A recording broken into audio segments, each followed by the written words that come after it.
itifaki imezingatiwa. Hii ni taarifa fupi ya uanzishwaji wa Wafugaji TV ambao ni TV ya wafugaji wa Chama cha Wafugaji Tanzania. Kwanza nipende kumshukuru Mwenyezi Mungu kwa kutupa nafasi hii ya kuanzisha online TV ya wafugaji. Leo tunashuhudia hatua muhimu katika harakati za kuimarisha maisha ya jamii ya kifugaji Tanzania kupitia uzinduzi rasmi wa televisheni hii ambao utaizindua leo, litakalokuwa ni jukwaa mahususi linaloanzishwa kwa lengo la kupaza sauti za wafugaji, kuangazia changamoto na mafanikio sambamba na kutoa elimu ya mifugo, maarifa ya ufugaji wa kisasa na taarifa muhimu kwa ajili ya maendeleo ya sekta ya mifugo. Online hii litakuwa ni daraja la kuunganisha wafugaji kutoka maeneo mbalimbali nchini, kuwapa nafasi kueleza, kujifunza hususan masuala yanayohusu moja kwa moja ikiwemo afya ya mifugo, masoko, mazao ya mifugo na mabadiliko ya tabia ya nchi na haki zao kama sehemu muhimu ya jamii.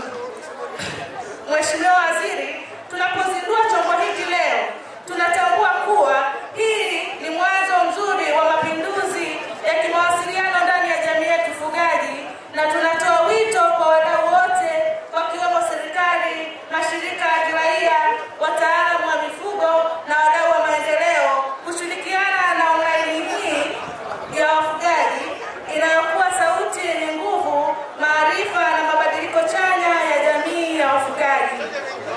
Mheshimiwa, tunaomba utuzindulie TV hii kwa kuomba wananchi wa subscribe channel yetu, kwa sababu itakuwa ni channel ambayo itaenda kuleta mabadiliko kwenye sekta ya mifugo, na kwa wafugaji watajifunza mambo mengi kupitia channel hii ambayo ni channel ya Chama cha Wafugaji Tanzania.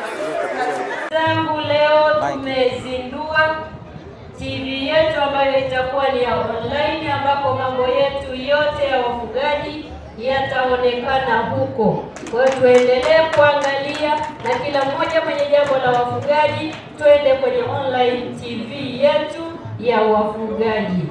Basi kazi inaendelea kama ambavyo mnaweza kusikia, tunakwenda kibiashara, tunakwenda kisasa, tunakwenda kidijitali wafugaji. Ufugaji maisha yetu. Asanteni sana.